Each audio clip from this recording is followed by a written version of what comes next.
Welcome to Rashmi's रसोई। आज मी तुम्हाला घरच्या घरी पाव किलो मापाचा रश्मीज रसोईचा वर्षभर टिकणारा veg non veg biryani pulao छोलेसाठी लागणारा असा गरम मसाल्याची रेसिपी दाखवणार आहे। त्यासाठी हा व्हिडिओ तुम्ही शेवटपर्यंत बघा आणि माझ्या चॅनलला लाईक शेअर अँड सबस्क्राईब करा। आज मी तुम्हाला घरच्या घरी रश्मीज रसोईचा पाव किलो मापाचा गरम मसाला कसा बनवायचा ही रेसिपी दाखवणार आहे। त्यासाठी हा गरम मसाला बनवण्याकरता आपण 30 ग्राम धणे घेतले आहेत, 30 ग्राम दालचिनी, 30 ग्राम लवंग, 20 ग्राम चक्रीफूल, 20 ग्राम खसखस, 20 ग्राम मसाला वेलची, 20 ग्राम काळी मिरी, 10 ग्राम हिरवी वेलची, एक जायफळ वापरणार आहोत, 10 ग्राम दगडफूल, 10 ग्राम जायपत्री, 10 ग्राम तेजपत्ता, 10 ग्राम आपलं साधं जिरं, 10 ग्राम शहाजिरं, 10 ग्राम त्रिफळा आणि 10 ग्राम आपण बडीशेप वापरणार आहोत। तर चला मग एक एक करून हे सर्व गरम मसाले आहेत ना आपण थोडे गॅसवर परतून घेऊया, नंतरच ह्याचा मसाला तयार करणार आहोत। गरम मसाला चांगला टिकण्याकरता आपण गरम मसाला म्हणजे जो अख्खा खडा गरम मसाला आहे ना तो असा भाजून घ्यायचा आहे। भाजण्यासाठी मी गॅसवर हा पॅन ठेवला आहे आणि ह्या एका ताटात एक कॉटनचा कपडा घातला आहे। म्हणजे ते गरम मसाले भाजून झाले ना का अशा ह्या कॉटनच्या कपड्यावर घालायचं, म्हणजे त्याला पाणी सुटत नाही आणि व्यवस्थित ते कोरडेच राहतात। आता हे ताट मी बाजूला ठेवते। प्रत्येक गरम मसाला भाजण्याकरता म्हणजे सेम वेळ लागतो असं नाही, प्रत्येक गरम मसाला भाजायला आपल्याला वेगवेगळा वेळ लागतो। त्यामुळे मी ह्या पॅन मध्ये सर्वात आधी ही बडीशेप घालते। पॅन मी चांगला तापवून घेतला आहे आणि आता गॅसची फ्लेम लो केली आहे। बडीशेप सोबतच आपलं हे साधं जिरं, शहाजिरं, हिरवी वेलची आणि जायफळ घातलं आहे आणि ह्याच्या सोबतच मी हे धणे ॲड करणार आहे। छान असे हिरवेगार धणे किंवा सर्व गरम मसाले ना आपण चांगले असे चांगल्या क्वालिटीचेच वापरायचे, म्हणजे तो मसाला टिकतो पण आणि थोडाही खराब होत नाही। आता व्यवस्थित हे भाजून घ्यायचे आहेत। एक 4 ते 5 मिनिटासाठी लो टू मीडियम फ्लेमवर मी हे सर्व वस्तू व्यवस्थित भाजून घेते।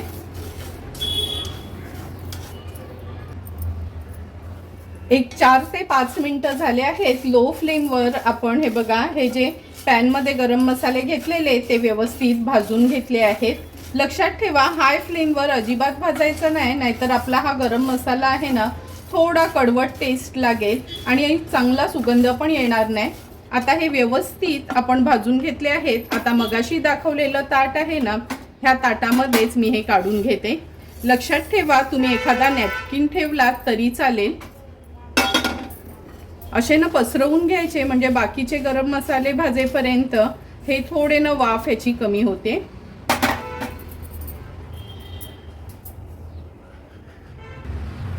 आता ह्या पॅन मध्ये आपण हे चक्रीफूल घालूया। दालचिनीचे ना मी असे छोटे छोटे तुकडे केले आहेत म्हणजे व्यवस्थित भाजली जाईल। आणि हे बघा दालचिनी बघूनच तुम्हाला कळेल का किती चांगल्या क्वालिटीची आहे, कलर वगैरे हे बघा आणि हाताने पण इझिली तुटते।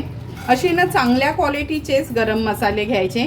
जमलं ना तर नक्की तुम्ही डीमार्टमधनं हे गरम मसाले घेऊ शकता, खूप चांगली क्वालिटी असते आणि प्राईजमध्ये पण खूप फरक पडतो। आता आपण ह्या पॅनमध्ये मसाला वेलची, लवंग, चक्रीफूल आणि दालचिनी घेतली आहे, कारण का ह्या सर्वच एकदम कडक वस्तू आहेत, त्यामुळे ह्याला न भाजायला थोडा जास्त वेळ लागतो। एक 7 ते 8 मिनिटासाठी लो फ्लेमवरच आपण ह्या व्यवस्थित भाजून घेणार आहोत। 7 ते 8 मिनिटं झाले आहेत। हे बघा मसाला वेलची, दालचिनी, लवंग आणि चक्रीफूल वगैरे आपण भाजून घेतलं आहे। ही मसाला वेलची भाजली ना ही बघा अशी छान फुलली जाते, म्हणजे समजायचं का आपली ही मसाला वेलची पण भाजून झाली आहे। आता हे भाजलेले गरम मसाले देखील मी त्याच ताटात काढून घेते कपड्यावर। आता आपण ह्या पॅन मध्ये खसखस भाजून घेणार आहोत। खसखस कसं भाजायला जास्त वेळ लागत नाही, जोपर्यंत तडतडत नाही तोपर्यंत ही खसखस लो टू मीडियम फ्लेमवर छान अशी भाजून घेऊया।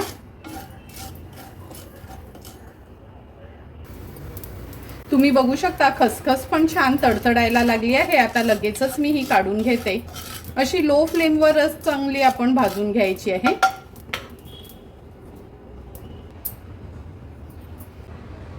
आता आपण पॅन मध्ये काळी मिरी,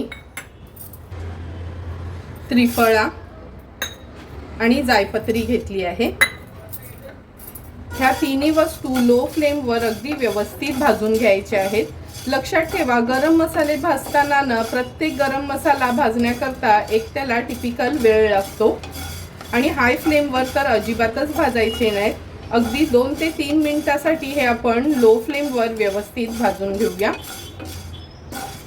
3 ते 4 मिनिटं झाले आहेत। हे बघा, हे आपले गरम मसाले भाजून झाले आहेत। आता त्याच अगोदरच्या गरम मसाल्यांसोबत ह्या कपड्यावर मी काढून घेते। आता आपण दगडफूल भाजून घेऊया। पॅन गरम असल्यामुळे दगडफूल भाजायला काही जास्त वेळ लागत नाही। अगदी 2 मिनिटातच हे व्यवस्थित भाजले जाईल।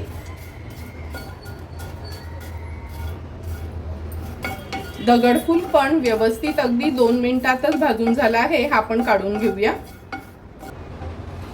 आता हे तेजपत्ता भाजून घेणार आहे। तेजपत्ता भाजताना ना हे बघा, मी 2-2 भाग करून घेतले आहेत, म्हणजे ना तेजपत्ता व्यवस्थित भाजला जातो। लो फ्लेमवर एक 3 ते 4 मिनिटासाठी छान कुरकुरीत होईपर्यंत हा तेजपत्ता भाजून घ्यायचा आहे।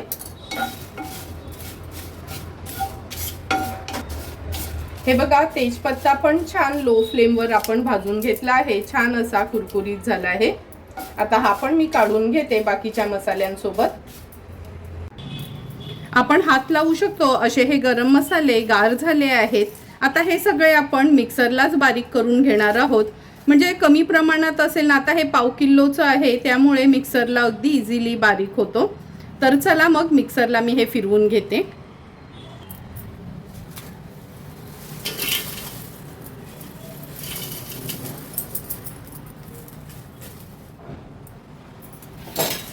हे बघा, तेजपत्त्याची पानं वगैरे आपण बारीक केली आहेत, त्यामुळे इझिली हा गरम मसाला आपला मिक्सरला तयार होईल।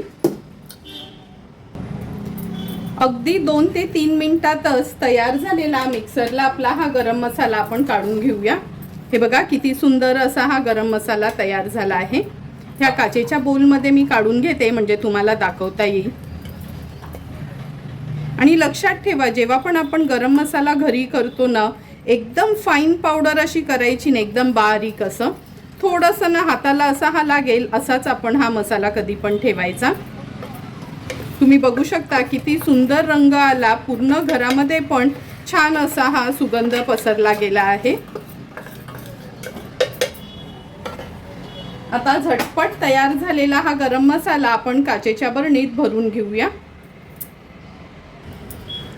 काचेच्या बरणीत गरम मसाला भरताना लक्षात ठेवा, अर्ध्या दिवसासाठी तरी उन्हामध्ये ही बरणी न छान आपण कोरडी करून घ्यायची आहे, म्हणजे हा गरम मसाला थोडाही खराब होणार नाही आणि अगदी व्यवस्थित वर्ष 1.5 वर्ष तर तो गरम मसाला टिकणारच।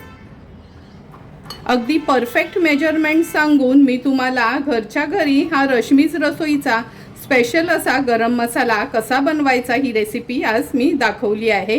हा गरम मसाला तुम्ही चिकन, मटण किंवा बिर्याणी, पुलाव, छोले बनवतो त्यासाठी पण वापरू शकता।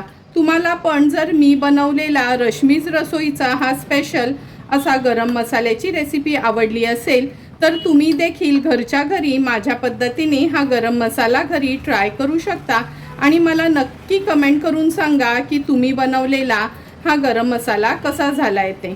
जर तुम्हाला मी बनवलेल्या ह्या गरम मसाल्याचा व्हिडिओ आवडला असेल तर नक्की माझ्या चॅनलला तुम्ही लाईक, शेअर अँड सबस्क्राईब करा। Thank you for watching my video.